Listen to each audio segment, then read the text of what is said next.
lisons le verset 31. Quand tu les eurent priés, le lieu où ils étaient ensemble trembla, ils furent tous remplis du Saint-Esprit, ils annonçaient la parole de Dieu avec assurance. Père éternel, nous te rendons grâce. Nous te sommes encore infiniment reconnaissants ce soir à cause de ta grâce. Merci parce que tu as permis que nous soyons encore ce soir enseignés. Que le moment soit béni. Que la prédication de ce soir soit bénie. Que la présence de chacun soit bénie. Et que le Saint-Esprit prenne le contrôle de l'ensemble de ce soir. Sois élevé, Père. Sois glorifié. Sois magnifié parce que tu le mérites. C'est au nom de Jésus que nous avons ainsi prié. Amen. Mettez-vous. Que Dieu bénisse richement au nom de Jésus. Que Dieu bénisse richement au nom de Jésus. Nous sommes dans la joie de nous retrouver encore ce soir en ces lieux. Et je pense que vous êtes dans la bénédiction de l'Éternel. Surtout lorsque je suis le pasteur, notre pasteur, car il nous fait voir que on ne fera pas 60 jours de marche, 60 jours de jeûne, seulement pour chercher les voitures, les maisons, les milliards. Les milliards, nous les avons déjà par la foi au nom de Jésus. Ce que nous cherchons, ça se ferait sur l'héritage céleste, le royaume de Dieu. Et celui qui peut nous l'offrir, c'est Jésus de Nazareth. Amen. Que Dieu bénisse tout son nom de Jésus. Que Dieu bénisse tout son nom de Jésus. Vous savez, nous sommes en train de parler touchant la promesse de Dieu. Et cette marche, c'est autour d'une déclaration. L'Éternel, notre Dieu, nous donnera ce pays. Parce qu'il ne faut pas quitter la chose d'esprit. Nous visons un objectif et nous devons l'atteindre par la foi. Et je vous rappelle, la foi vient de ce qu'on entend, et ce qu'on entend vient de la parole de Christ. Amen. Que Dieu bénisse richement au nom de Jésus. Vous savez, je vous ai présenté un homme. Cet homme, c'est Abraham. Abraham, c'est lui le patriarche. C'est lui le père d'une multitude. Je vais vous dire que Abraham a une descendance biologique. Ce sont les enfants d'Israël. Ce sont les Juifs. Ils sont dans le plan de Dieu. Abraham a aussi une autre descendance. Une descendance spirituelle que nous sommes. Parce que Dieu avait dit à Abraham, je ferai de toi le père d'une multitude. Je ferai de toi le père d'un grand nombre de nations. Amen. C'est là où nous nous retrouvons dans ces promesses-là. Alors, je vous ai dit que lorsque Dieu s'adresse aux hommes, il les classe dans 3 catégories. Il y a le peuple des nations. Ce sont ceux-là qui vivent sans Dieu. Ce sont ceux-là qui ne placent pas leur foi en Dieu. Ce sont le peuple des nations. Le deuxième peuple dont je vous ai parlé, c'est le peuple d'Israël. Israël vient d'Abraham. Parce que Dieu avait dit à Abraham, va-t'en de ton pays. Va là où je t'indiquerai. Je te bénirai. Je ferai de toi. Je rendrai ton nom grand. Tout celui qui te bénira sera béni. Et celui qui te maudira sera maudit. Et moi, j'ai eu toujours le réflexe de dire aux enfants de Dieu, il faut avoir l'habitude de bénir. Parce que vous ne savez pas la personne qui va recevoir cette bénédiction. N'ayez pas l'habitude de maudire. Parce que lorsque tu maudis une personne qui est dans les promesses de Dieu, cette malédiction reviendra à vous. C'est pourquoi il faut avoir toujours l'habitude de bénir. Même le Seigneur Jésus nous dit bénissez, ne maudissez pas. Amen. Alors, nous qui sommes de la race d'Abraham, si quelqu'un nous bénit, lui aussi reçoit cette même bénédiction. C'est ça le plan de Dieu. Amen. Alors, quand Abraham a reçu la promesse, il a obéi. Parce que Abraham, c'est lui le père de la foi. Il a obéi à l'ordre de Dieu. Alors Dieu lui dit, si quelqu'un peut compter la poussière de la terre, telle sera ta postérité. C'est-à-dire, la première descendance d'Abraham est comparée à la poussière de la terre. Or, je vous ai dit et je le répète, la poussière, c'est par rapport au sol. C'est ici bas. Alors, cette promesse-là, elle concerne un peuple. C'est le peuple d'Israël. Amen. Pour la seconde fois, Dieu revient encore à Abraham. Il dit, Abraham, lève les yeux vers le ciel. Compte les étoiles si tu peux le compter. Telle sera ta postérité. C'est-à-dire, la deuxième postérité d'Abraham, ce sont les étoiles. Or, les étoiles n'ont pas de demeure ici-bas. C'est pourquoi, lorsque le Seigneur Jésus était avec les disciples, il dit, je m'en vais vous préparer une place. Et lorsque je m'en serai allé et que je vous aurai préparé une place, je reviendrai, je vous prendrai, afin que là où moi je suis, vous y soyez. C'est-à-dire, l'espérance de nous aujourd'hui, parce que nous sommes la deuxième postérité d'Abraham. Nous qui étions loin, nous sommes appelés pour entrer dans le plan de Dieu vers Abraham. C'est-à-dire, nous faisons partie des étoiles. Or, les étoiles ont leur demeure dans le ciel. Tu vois, lorsque nous marchons, et toujours la pensée qu'un jour le Seigneur Jésus reviendra pour nous chercher, afin que là où il est, nous y soyons aussi. Que Dieu nous bénisse tous au nom de Jésus. Amen. Que Dieu nous bénisse tous au nom de Jésus. Je crois que ce sont ces choses-là que nous avons pris le temps de vous communiquer pendant tout le temps qu'on a été ici. Alors aujourd'hui, nous avançons. Nous avançons par le plan de Dieu. Je prends un passage de la Bible. Je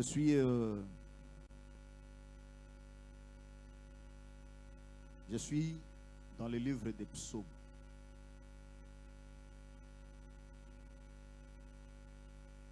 Je prends le chapitre 128. Je lis le verset 5. Et puis je vais prendre Jérémie, chapitre 29, verset 7. Je lis au nom de Jésus. L'Éternel te bénira des Sion. Tu verras le bonheur de Jérusalem tout le jour de ta vie. Ça, c'est la promesse de Dieu.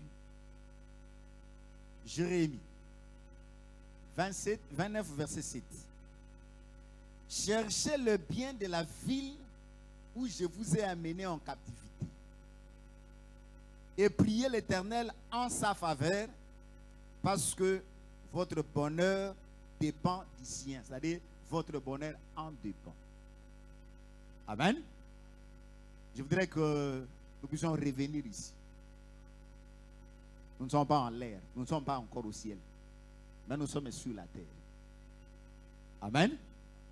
La Bible dit, cherchez premièrement le royaume, et toutes les choses vous seront données par surcroît.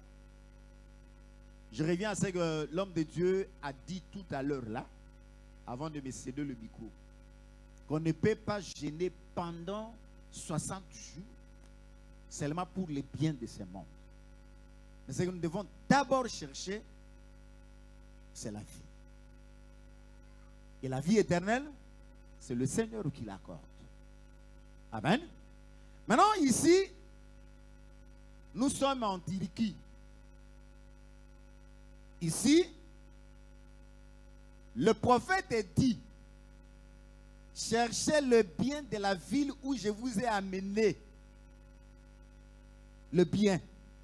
C'est-à-dire, pendant le temps de nos prières, nous devons prier pour cette ville. Nous devons prier pour ces pays. Car si les choses marchent bien pour ces pays, notre bonheur en dépend. Amen. Si le pays est en paix, nous allons vivre cette paix. Si le pays est prospère, nous allons vivre cette prospérité. Amen. Si le pays est en danger, nous aussi nous serons en danger. Si par exemple il n'y a pas beaucoup d'argent dans les caisses de l'État, ils vont chercher à diminuer les dépenses. Pour diminuer les dépenses, on va voir, bon, il y a des gens qui sont venus remplir le pays. Nous devons tout faire pour les chasser du pays, afin que nous-mêmes nous puissions bénéficier des richesses de notre pays. C'est pourquoi ici, Jérémie, là, il envoyait le message à ceux qui étaient en captivité à Babylone. Il dit, vous êtes maintenant étrangers à Babylone. Prenez le temps de chercher le bien de la ville où je vous ai amené en captivité. Priez l'Éternel en sa faveur. C'est-à-dire ici, nous devons prier. Bien, nous devons prier pour nous-mêmes. Nous devons prier pour notre pays, là où nous sommes venus. Mais quand vous vous retrouvez quelque part, priez pour la ville, priez pour le pays où vous vous retrouvez. Parce que votre bonheur en dépend. Que Dieu bénisse tous au nom de Jésus. Nous sommes ensemble. Nous sommes ensemble.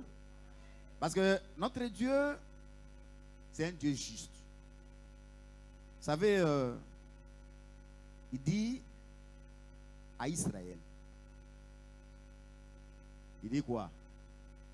Il dit, si un étranger vient séjourner avec vous dans votre pays, vous ne l'opprimerez pas. Un étranger. Ça, c'est la mentalité que Dieu avait inculquée aux enfants d'Israël. Et nous, nous sommes ses enfants. Il dit, lorsque un étranger vient séjourner, il faut l'accueillir favorablement.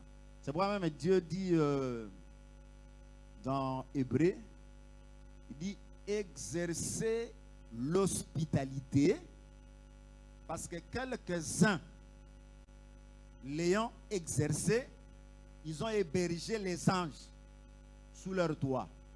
C'est-à-dire, lorsque je vis très bien avec un étranger, ou soit je reçois un visiteur, je le traite cordialement, donc je reçois la bénédiction de l'Éternel. C'est ça l'instruction que Dieu avait donnée à son peuple d'Israël.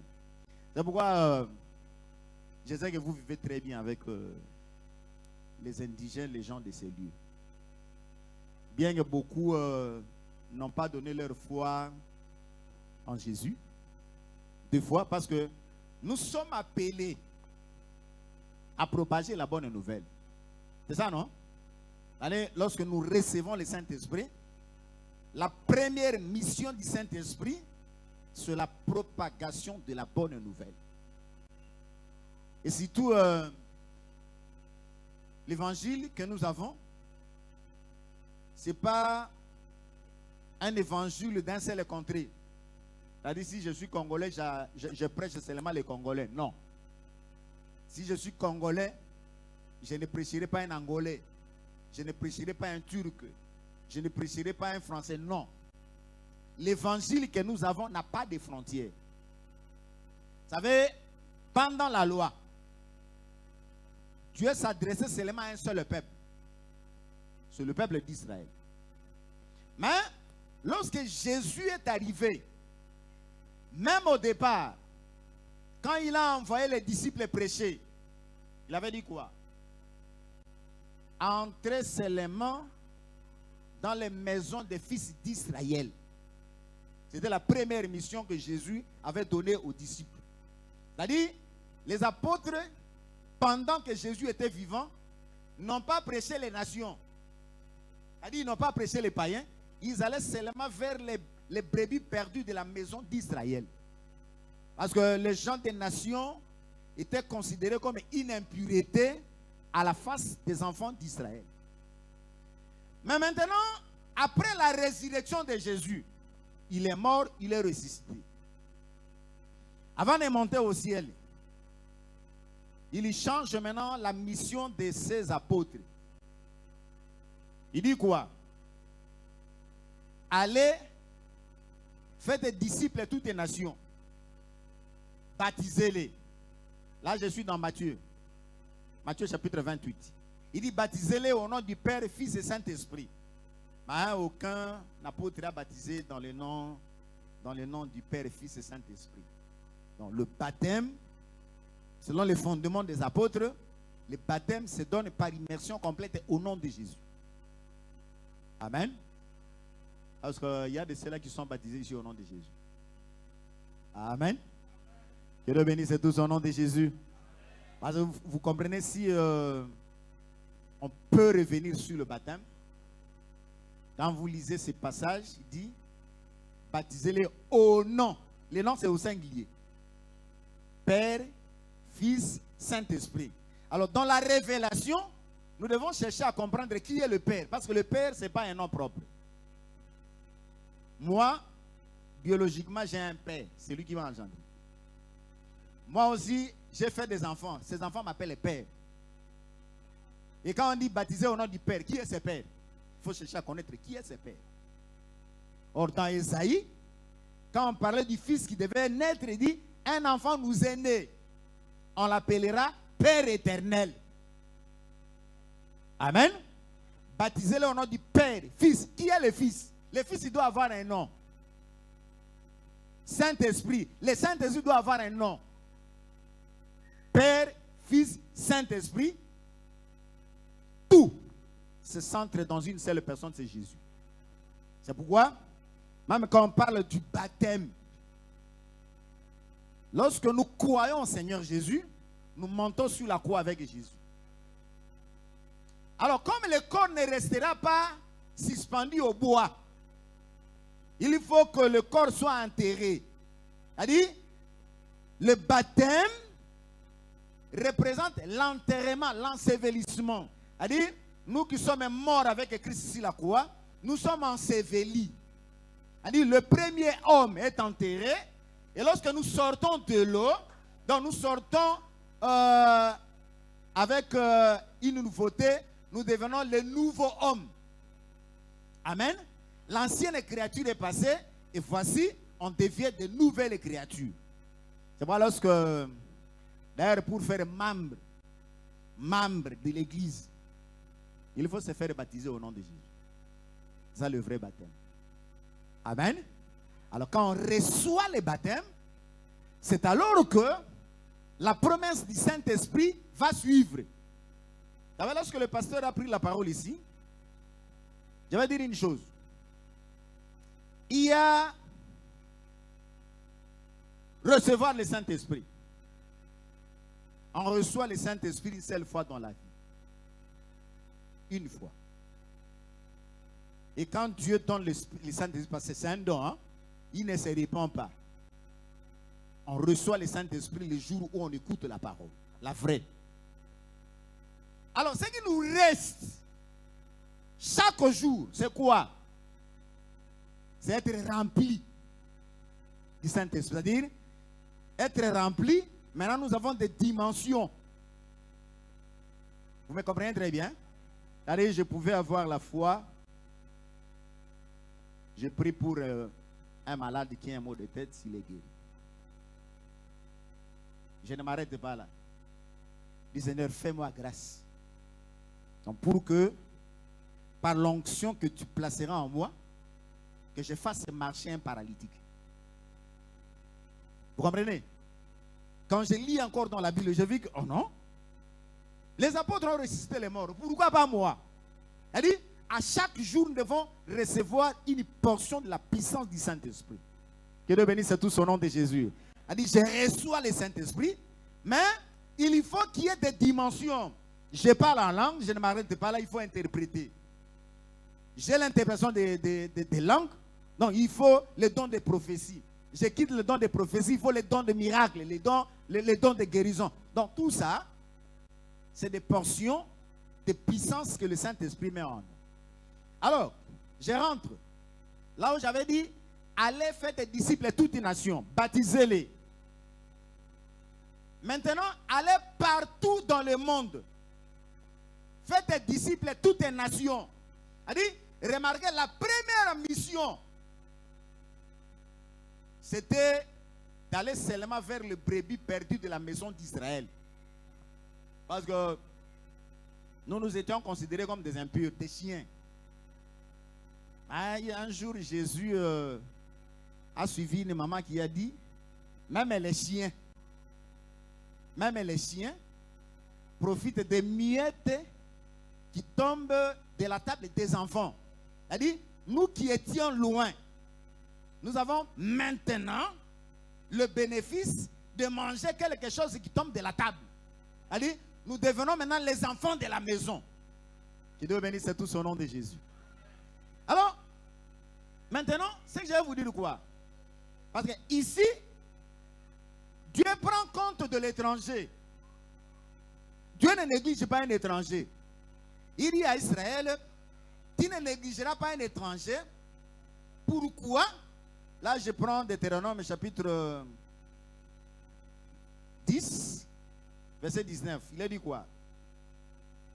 Vous aimerez l'étranger, car vous avez été étranger dans le pays d'Égypte.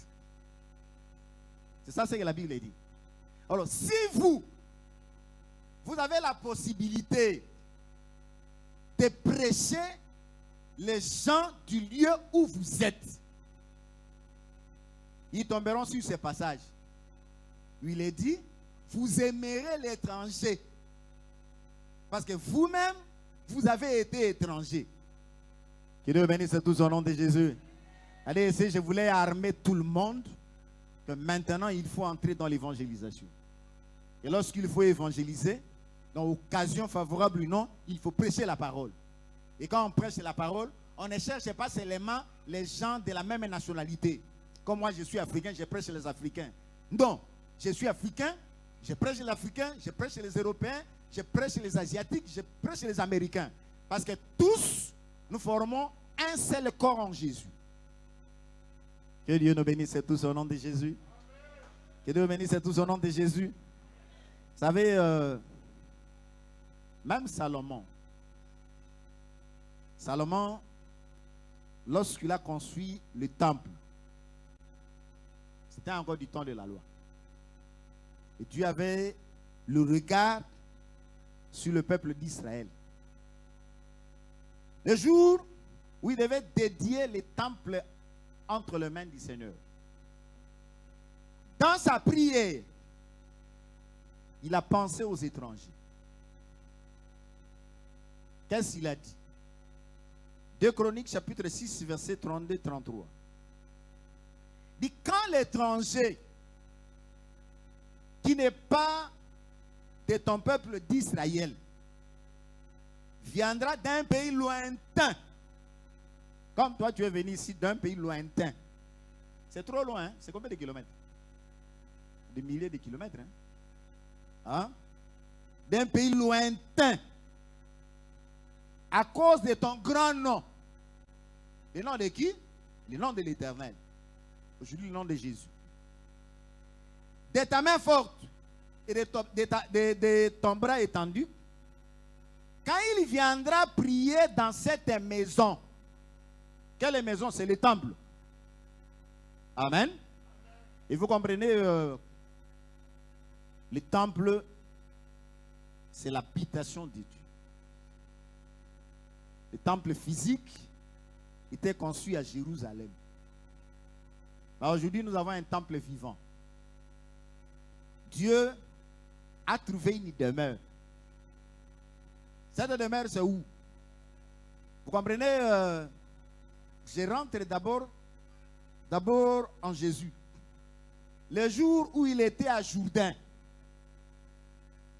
avec Jean-Baptiste. La Bible dit, lorsqu'il fut baptisé, il est sorti de l'eau. La Bible dit, il vit le ciel ouvert. Donc, ça veut dire que jusque-là, le ciel était fermé. C'est-à-dire, avant Jésus, le ciel était fermé. Alors, quand Jésus entre dans l'eau et qu'il sort, il lève les yeux, il voit le ciel ouvert. Et le Saint-Esprit descendre sur lui sous la forme d'une colombe. Et il va se faire entendre. Celui-ci est mon fils, en qui j'ai mis toute mon affection. C'est-à-dire, ce jour-là, Dieu a quitté le ciel. Il est venu entrer dans un corps. Le corps qui s'appelle Jésus de Nazareth. C'est pourquoi Jésus, lorsqu'il prêchait, il disait quoi? Vous cherchez à voir le royaume. Il ne vient pas de manière à frapper le regard. Je vous dis que le royaume est déjà au milieu de vous. C'est-à-dire, Jésus, c'est la présence de Dieu sur la terre. C'est pourquoi on l'a appelé Emmanuel. Amen. Parce que Salomon, quand il priait, il dit encore quoi? Est-ce que l'Éternel habiterait-il dans ce qui est fait des mains d'hommes? Non. Maintenant, comme Dieu demeure en Jésus, quand moi j'entre en Jésus, je deviens maintenant le temple. Amen. C'est-à-dire, le temple, ce n'est pas ce lieu ici, mais moi je deviens le temple. C'est-à-dire, quand je me déplace avec Dieu. Quand je travaille avec Dieu. Quelle grâce. C'est pourquoi partout où tu es, il faut que la bénédiction te suive. Même dans la compagnie où tu travailles, il faut que les patrons remarquent que depuis que j'ai engagé cet homme, depuis que j'ai engagé cette femme, donc tout a changé. Il y a la prospérité qui m'accompagne. Pourquoi? Parce que tu deviens maintenant le moyen de transport de Dieu. C'est-à-dire, Dieu se déplace en toi. Alors, Salomon continue. Il dit, quand cet étranger-là viendra, il dit, exauce-le des cieux du lieu d'état des mers. Et accorde à cet étranger tout ce qu'il te demandera. Amen. Donc, nous étions étrangers aux alliances. Nous étions étrangers aux promesses de Dieu. Maintenant que nous sommes venus au temple, le temple c'est Jésus, non? Nous devenons nous-mêmes aussi le temple. Alors ici, Salomon avait déjà prié pour nous. Il dit, exauce-le. C'est voir toutes les prières que tu fais ici, parce que tu es dans le véritable temple qui est Jésus. Donc crois que toutes tes prières montent jusqu'à Dieu et Dieu t'entend. Que Dieu te bénisse au nom de Jésus. C'est pourquoi lorsque tu pries, prie avec foi. Et quand tu pries, crois déjà que c'est que tu es en train de demander à Dieu, Dieu m'écoute. Il faut prier par la foi. Amen. Il faut prier par la foi. Il dit, afin que tout le peuple de la terre connaisse ton nom pour te craindre, comme ton peuple d'Israël, et sache que ton nom est invoqué sur cette maison que j'ai bâtie. Dans le problème du temple, ce qui demeurait dans le temple, c'est le nom. C'est pourquoi dans le nom, il y a un mystère. Dans le nom. Dans le nom, c'est un mystère. Allez, Dieu n'a pas quitté physiquement le ciel pour venir habiter, mais il a fait habiter son nom. Et aujourd'hui, ce que Dieu nous a donné, c'est quoi? C'est le nom. Le nom. Et quand ce nom, nous l'invoquons, nous mettons ce nom devant les démons, ils y prennent la fuite. Quand nous mettons ce nom sur la maladie nous quitte. Parce que la délivrance se trouve dans ces noms-là. C'est pourquoi je voulais lire un passage. Je vais prendre Isaïe. Je vais prendre Isaïe. Isaïe 53. Isaïe 53. On peut lire à partir du verset 1er jusqu'au 5e verset. Il dit quoi? Qui a cru à ce qui nous était annoncé? Qui a cru? Et je crois que tu es parmi ceux qui ont cru. Ici, Isaïe pose une question. Qui a reconnu le bras de l'Éternel? Quand on parle du bras de l'Éternel, souvent c'est la droite de l'Éternel. Or, la droite de l'Éternel, c'est la puissance. Amen. La droite de l'Éternel, c'est la puissance. Et la puissance de Dieu, c'est le nom de Jésus. Amen. Parce que c'est en Jésus que Dieu manifeste sa puissance. Suivez maintenant. Il dit, il s'est élevé devant lui comme une faible plante. Comme un rejeton qui sort d'une terre desséchée. Amen. Qui est ce rejeton-là? C'est Jésus. Jésus, c'est quelqu'un qu'on a rejeté, qu'Israël a rejeté. Il a été considéré comme un faible. Or, Paul dit, lorsque je suis faible, c'est alors que je suis fort. Parce que la puissance de Dieu se manifeste dans la faiblesse. C'est pourquoi quand tu es faible, ne regrette pas. Hein? Même si quelqu'un veut manifester sa force, même si tu es devant quelqu'un, il veut te ravir, il veut te supplanter, ne regrette pas. Parce que notre puissance s'accomplit dans les faiblesses, parce que Jésus-Christ s'est montré comme une faible plante. Il n'avait ni beauté, ni éclat pour attirer nos regards. Et son aspect n'avait rien pour nous plaire. Comprenez très bien? C'est-à-dire, ce passage est terrible. Ici, c'est là où moi j'ai dit que Jésus, ici, il prend la forme de l'hippopotame. Vous comprenez ce que c'est l'hippopotame? Hein? C'est un animal, quand vous regardez sa tête, hein? La tête est sans forme. Trop de bosses partout. L'hippopotame. Trop de bosses partout. Et ici, il est comparé à Jésus. Il n'avait ni éclat, ni beauté. Ah, comment ça? Comment quelqu'un qui a créé l'humanité, qui a créé des hommes beaux, des femmes belles, mais lui-même, il prend une forme qui n'a rien pour attirer les regards.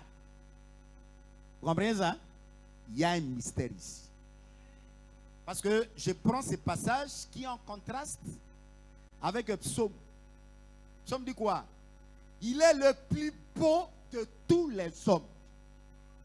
C'est-à-dire, s'il y a des hommes beaux sous la terre, aucun ne peut égaler Jésus par sa beauté. Vous comprenez? Parce que la beauté de Dieu, c'est la parole. C'est quoi Pierre dit? Sentez et goûtez combien la parole est bonne. Amen. Jésus, c'est l'homme le plus beau. Amen. Que Dieu bénisse tout au nom de Jésus. Mais ici, quand Esaïe le présente, il le présente comme un homme trop laid. Hein? Je relis encore le passage.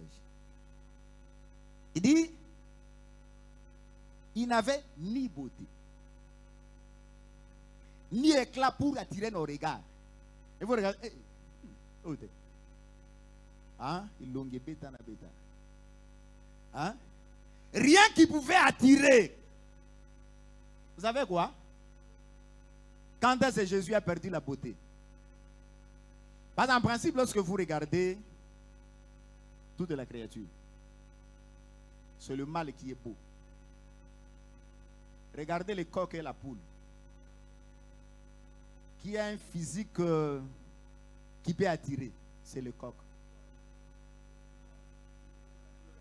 Le lion et la lionne, vous voyez? Le bouc et la chèvre. Hein? C'est l'homme qui est le plus beau. Mais ça, c'est ce que j'ai dit est vrai. Hein? Un jour, j'ai parlé de ça. Même l'homme lui-même, ça aussi, il est beau. Ne doutez pas, je vais vous démontrer. Hein? Un homme peut entrer dans la douche, il se lave, il sort, il met ses vêtements, il sort sans problème. Parce qu'il est sûr de sa beauté. Amen. Il est sûr de sa beauté. Mais la femme entre dans la douche. Elle se lave. Elle sort. Elle regarde son visage dans le miroir. Il dit non. Ça ne suffit pas. Il prend la poussière. Elle vient de se laver. Elle prend la poussière et commence maintenant à mettre sur le visage. Elle se regarde. Non, ça ne tient pas encore. Il faut encore ajouter quelque chose ici. Elle ajoute. Non. La bouche ici, non. Il faut changer la couleur. Là, l'homme est déjà quelque part, il entend. Maman, fais vite ton part. Elle se regarde. Elle va dans son garde-robe, elle met le vêtement. Elle vient se mirer. Non, pas ça. Une femme peut se changer 3, 4 vêtements en un seul jour avant de sortir. Pourquoi? Elle doute de sa beauté. C'est pourquoi je dis que l'homme est le plus beau. Tu vois, maintenant vous êtes d'accord avec moi. Vous êtes d'accord avec moi. Amen. Mais maintenant, quand est-ce que l'homme perd sa beauté? C'est lorsqu'il travaille. Il met toute son énergie à travailler pour la femme. Parce que l'homme travaille pour la femme. Maintenant, tellement qu'il travaille beaucoup, il perd sa beauté. Tu vois, maintenant, quand vous regardez les femmes, elles paraissent plus belles que les hommes. Pourquoi? Parce que l'homme a mis toute son énergie à travailler pour la femme. Maintenant, rentrons dans les Écritures. Amen. Rentrons dans les Écritures. Jésus, qui est le plus beau de tous les hommes, lorsqu'il est monté sur la croix, lorsqu'il a souffert la croix, les fouets, vous comprenez, les injures, le fouet, maintenant il a perdu sa beauté. C'était quoi? C'était pour que nous, l'église, nous devenions belles. Que Dieu bénisse tout au nom de Jésus. Que Dieu bénisse tout au nom de Jésus. Elle dit, le Seigneur Jésus a travaillé sur la croix pour que la beauté qui était la sienne puisse venir sur sa femme. C'est pas les frères qui sont mariés. Il faut beaucoup travailler pour vos femmes. Tout ce que l'homme a, c'est pour sa femme. Parce que Dieu avait dit, son désir se portera vers toi. Amen. Et vous les femmes acceptez seulement la domination de l'homme, c'est tout. C'est tout. Acceptez seulement que l'homme domine sur vous. Et c'est tout. Quand lui, il cherche la domination, toi, tu cherches à lui tirer tout ce qu'il avait. C'est ce que Dieu a fait. Amen. Vous savez, un jour, j'étais à Kampala. J'ai rencontré une de nos sœurs. Elle dit quoi? Je me réjouis parce que Dieu m'a créé femme. Et parce que je ne force pas la vie.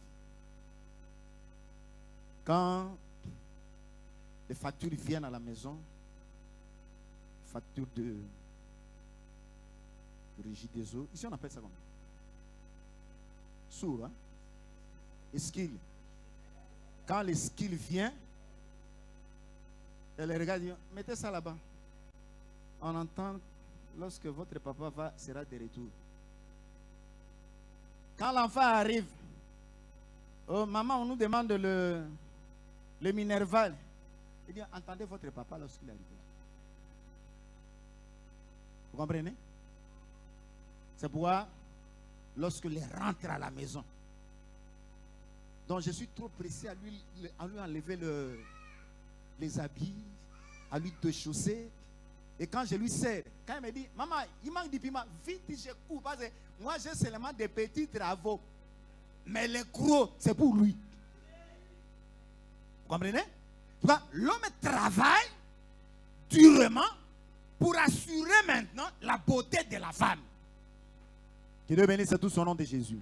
Alors ici il est dit, il n'avait ni beauté ni éclat. Rien pour attirer nos regards. Attendez. Il dit, son aspect n'avait rien pour nous plaire. Maintenant écoutez.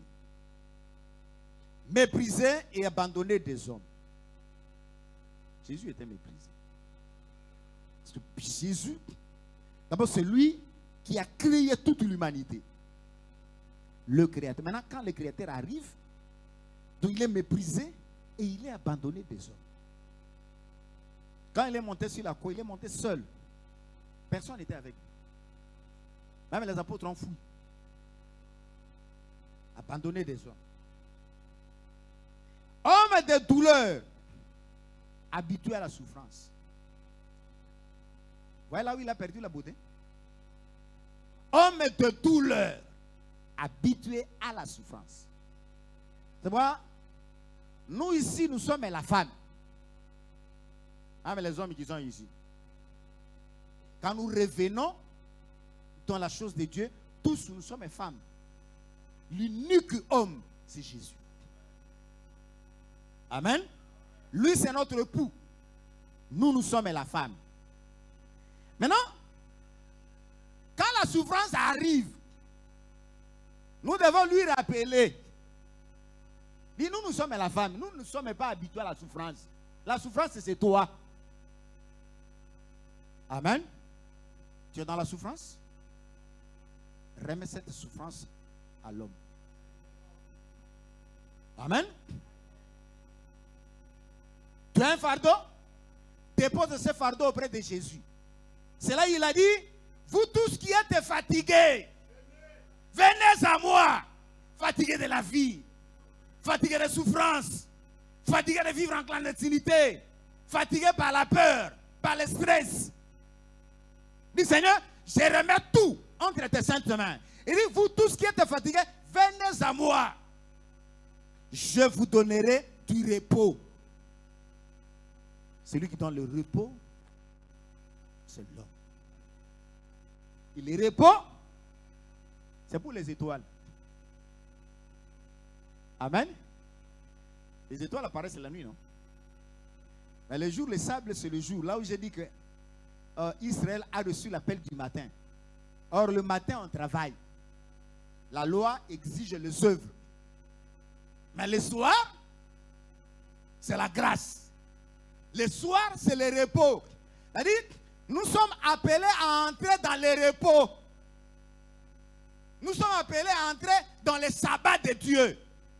C'est pas en Israël. Lorsqu'on ramassait la manne, le 6e jour, parce que la manne, chaque jour, il faut sortir, il faut travailler pendant 6 jours. Mais le 6e jour, on doit ramasser une portion double. Parce que le 7e jour, on ne travaille pas. Vous comprenez? C'est-à-dire, jusqu'à vendredi, vous travaillez. Vendredi, vous prenez la portion double. Parce que samedi, c'est le repos, on ne travaille pas. Parce que le sabbat, c'est samedi. Le 7e jour. Ok? Alors, quand on ramassait la double portion, c'était pour dire que il y a un peuple qui sera appelé le soir. Ce peuple-là ne travaillera pas. Il entrera dans le repos. Parce que Christ a travaillé pour nous. Il dit,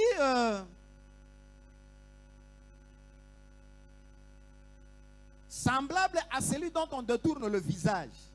Nous l'avons dédaigné et nous n'avons fait de lui aucun cas. Dans la montagne, les camarades au papa qui lui sauve. Ah? Oh, il y a moi, c'est un zobo à mobile. Attends, les gars, oh, il n'y pas toi. Ah? Mais dans cet homme-là, il se cache des trésors. Parce que l'homme, ce n'est pas question de la beauté. L'homme, c'est le travail. Amen. Et si vous mariez la beauté d'un homme, vous allez souffrir. Hein? Mais prenez un homme qui travaille, parce que le travail dont te fera entrer dans le repos. Que Dieu te bénisse au nom de Jésus. Alors maintenant, il dit quoi? Cependant, ce sont nos souffrances qu'il a portées. Les souffrances que tu endures aujourd'hui, dépose-les vers Jésus. Il les a déjà portées. Pourquoi tu souffres? Remets les souffrances entre les mains de Dieu. Et c'est ce que nous faisons dans la prière. Je bénis Dieu pour ce programme. C'est le moment de se décharger, de laisser entre les mains de Dieu tous nos fardeaux. Il dit, nous l'avons connu comme humilié, frappé de Dieu. Oui, certainement. C'est Dieu qui l'avait frappé. C'est Dieu qui l'avait frappé. Vous savez, dans Isaïe, il a dit quoi? Il dit, épée, lève-toi sur mon berger. C'est-à-dire, celui qui avait frappé Jésus, ce n'était pas les hommes. C'est Dieu lui. C'est pourquoi Jésus avait dit, j'ai le pouvoir de donner ma vie, comme j'ai le pouvoir de la reprendre. Il dit, tel est l'ordre que j'ai reçu de mon Père. Il dit, à Gethsemane déjà, Jésus était mis à mort par le Père. La journée là-bas, c'était seulement l'accomplissement. Amen. Mais, écoutez maintenant. Mais il était blessé pour nos péchés. Il était blessé pour nos péchés. Le péché, c'est la femme. Le péché, ce n'est pas l'homme. L'homme ne pêche pas. L'homme ne pêche pas. C'est la femme. Rentrez en Éden. Celui qui a péché, c'était Ève. Alors Adam a porté le péché de Ève. C'est ça la réalité de la parole. Alors, quand je parle de l'homme, je vois Jésus, parce que le véritable Adam, c'est Jésus. Et Ève, c'est nous l'église, c'est nous qui péchons. Et Jésus n'a fait que porter le péché de sa femme et l'église. Il dit, blessé pour nos péchés, brisé pour nos iniquités. Le châtiment qui nous donne la paix est tombé sur lui. Le châtiment, c'est-à-dire, c'est nous qui devrions être châtiés, mais ce châtiment est tombé sur lui.